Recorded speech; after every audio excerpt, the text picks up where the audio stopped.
Hello everyone, once again welcome in my channel love accountancy, जिसमें economics start कर दी है। ठीक है, तो प्रीवियस वीडियो में हमने क्या किया था, chapter number 3। Then I am trying my best कि इस वीडियो में मैं इस चैप्टर को कंप्लीट कर दूं, क्योंकि मुझे थोड़ा सा फास्ट भी चलना पड़ रहा है बिकॉज 19 को आपका एग्जाम है और सिर्फ 3 दिन रह गए। तो जितना हो सके मैं आपके रिविजन करवाना चाहती हूँ। ठीक है, हाँ जी बेटा। तो प्रीवियस वीडियो में हमने 2 फॉर्मूले किए थे, अगर आपको याद हो।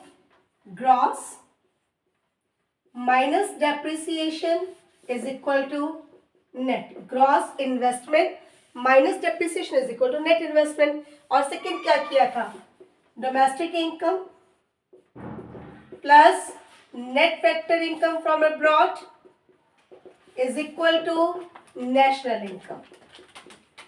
ओके, अब आज हमने थर्ड कंसेप्ट करना है। Third, this is the last formula of this chapter. तो इसमें क्या है बेटा, now factor cost and market price. तो पहले समझ ले, फिर इस फॉर्मूले को हम कंप्लीट करेंगे। ठीक है, हाँ जी। तो फैक्टर कॉस्ट और मार्केट प्राइस, आई थिंक आपको फैक्टर कॉस्ट ऑलरेडी क्लियर है ना। तो फैक्टर कॉस्ट क्या है, this includes rent, interest, wages and the last one is profit। तो अब एक प्रोड्यूसर ने ऑलरेडी सोच रहे यार मेरा खर्चा कितना है, मुझे कमाई प्रॉफिट कितना कमाना है, तो उसके अकॉर्डिंग उसने अपना रेट फिक्स कर लिया है ना। तो जब तक सरकार कोई इंटरफियर ना करे, there is no government sector, suppose there is no government sector, then your factor cost is equal to market price, no problem है ना। तो प्रॉब्लम कब आ गई, जब सरकार आ गई। सरकार ने क्या किया, 2 काम, या तो ये टैक्स लगाती है तो या फिर ये सब्सिडी देगी। ठीक है, अब अगर सरकार टैक्स लगा रही है, then clear, make it clear, this is indirect tax like GST. तो सरकार जब टैक्स लगा रही है बेटा, उससे क्या होगा, it will increase the cost. ठीक है, लेकिन अगर सरकार ने सब्सिडी दी तो क्या हुआ, मेरा बेनिफिट हो गया है ना। क्या बेनिफिट हो गया, इससे कॉस्ट डिक्रीज हो जाएगी। ठीक है, तो इनडायरेक्ट टैक्सेस लाइक जीएसटी ने खर्चे को बढ़ा दिया, सब्सिडी ने उसे कम कर दिया। मतलब अगर आप इन दोनों की आपस में पैरिटी चाहते हो, फैक्टर कॉस्ट और मार्केट प्राइस, तो क्या होगा, फैक्टर कॉस्ट इंक्रीज हो गई ड्यू टू इनडायरेक्ट टैक्सेस और डिक्रीज हो गई ड्यू टू सब्सिडी। ठीक है, फैक्टर कॉस्ट इंक्रीज हो रही है इनडायरेक्ट टैक्सेस की वजह से, डिक्रीज हो रही है सब्सिडी की वजह से, will be equal to the market price. Now this is the new market price that is affected by the indirect taxes and the subsidy. ठीक है, आपको एक चीज और देखने को मिलेगी, कहीं कहीं लिखा होता है एनआईटी, नेट इनडायरेक्ट टैक्सेस। ठीक है, तो बेटा नेट इनडायरेक्ट टैक्सेस क्या होते हैं, this is indirect taxes minus subsidy. देखो, okay, so net indirect taxes NIT is equal to indirect tax minus subsidy. It means आप इन दोनों की जगह पर क्या लिख सकते हो, you can also write factor cost plus NIT is equal to market price. ठीक है, हमेशा साइन कौन सा लगाना है, जो साइन आपने इनडायरेक्ट टैक्स का लगाना है। ठीक है, क्योंकि हो सकता है मैं मार्केट प्राइस से फैक्टर कॉस्ट की तरफ आ रही हूँ। अगर मार्केट प्राइस सिंपल है, वैसे तो इतना तो लॉजिक आप जानती ही हो, market price minus NIT will be equal two factor cost. ये सिंपल आपका मैथमेटिक जो आप करते हो मैथमेटिक्स है ना, कि उस साइड चला गया तो ये माइनस हो गया। क्लियर, तो बेटा जी ये टोटल आपके 3, देखो ध्यान से, कोई लापरवाही नहीं होनी चाहिए, कोई कंफ्यूजन नहीं होना चाहिए, ये 3 के 3 माइंड में प्रॉपर सेट होने चाहिए। ठीक है, अदरवाइज नेशनल इनकम का आपका एग्जाम में न्यूमेरिकल आना ही आना है, तो इनके बिना वो भी नहीं कंप्लीट होगा, ये भी आने चाहिए, वो 3 भी आने चाहिए, है ना। सो प्लीज ध्यान से इनका एक स्क्रीनशॉट ले लो, है ना। तब हम करते हैं अपना नेक्स्ट कंसेप्ट आगे।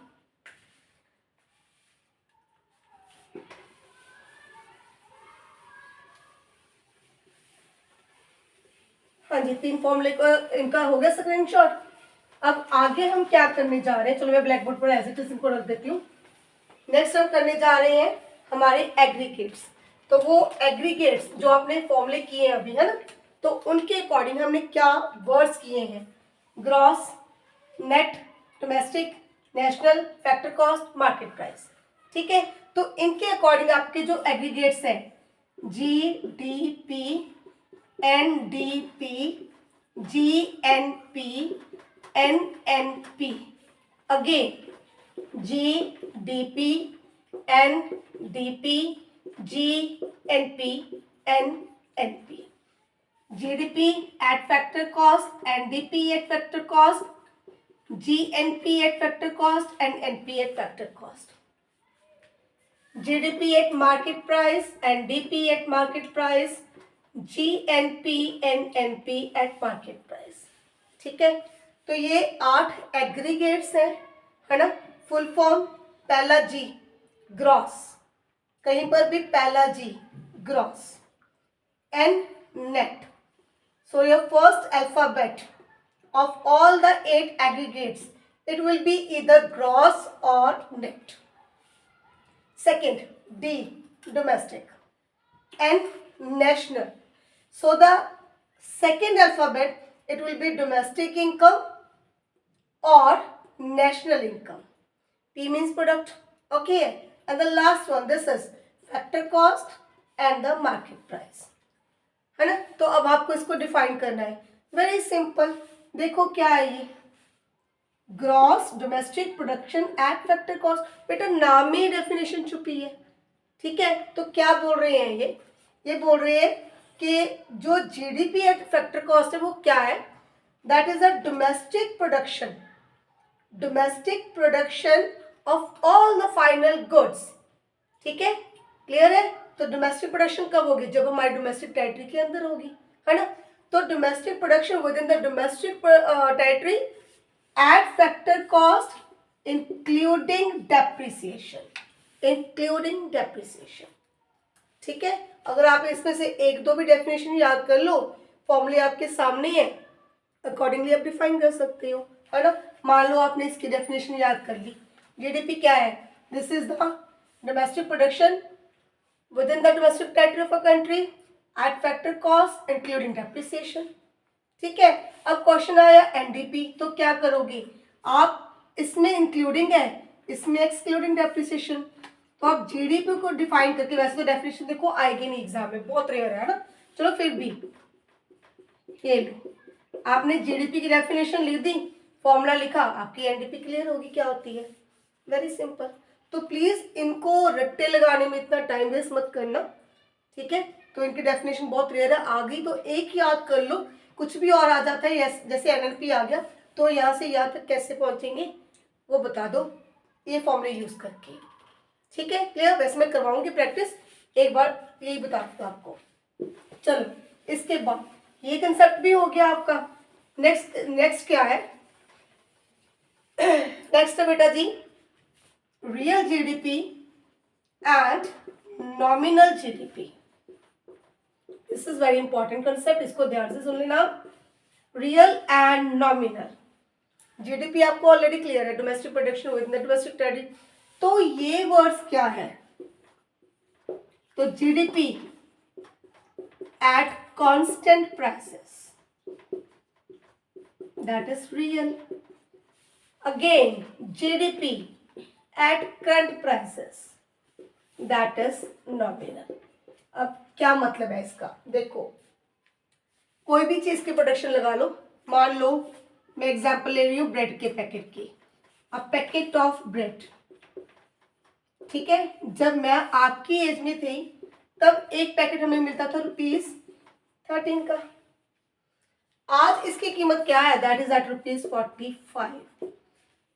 मान लो तभी पूरे इंडिया में 500 पैकेट्स थे जो प्रोड्यूस होते थे, आज भी चलो नहीं है, ज़्यादा हो रहे हैं, मान लो आज भी 500 पैकेट्स ही बन रहे हैं, ठीक है, अकॉर्डिंग टू ₹13, तब हमारी जीडीपी की कीमत कितनी थी? 6,500।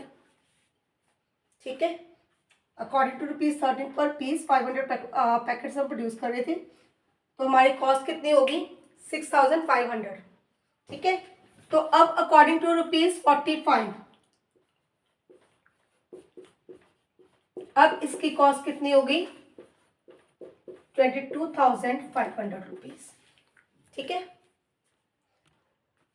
तो प्रोडक्शन तो उतनी हो रही है 500 पैकेट, बट मॉनेटरी टर्म्स में देखो 6,500, 22,500, तो ये क्या है बेटा? This is GDP at current prices. ठीक है, तो यही डिफरेंस है दोनों में। ओके, तो इसमें रियल जीडीपी में हम क्या करते हैं? प्रोडक्शन आज की, क्वांटिटी करंट ईयर की, कितनी प्रोडक्शन हो रही है, but price of some base year, of some previous year, किससे? पिछले साल की प्राइजेस को हम क्या करते हैं? बेस ईयर के तौर पे उनके साथ मल्टीप्लाई करते हैं। ठीक है, तो हमने ये देखना है कि अगर उस साल जितने प्राइजेस आज हो, है ना, तो जीडीपी हमारी कितने की होगी। ठीक है, तो कोई भी साल जैसे जिसमें लगता है कि ज़्यादा हमारी डिफरेंस नहीं आए, प्राइजेस में उतार चढ़ाव नहीं आया, तो ऐसा कोई भी ईयर आप ऐसे भी ले सकते हो। उसमें देखो चीज़ों की कीमत रेट क्या थे, उससे उसको मल्टीप्लाई करो, ये आज की प्रोडक्शन है, ये उस साल का प्राइस है, आपको अपने रियल जीडीपी पता लगेगी।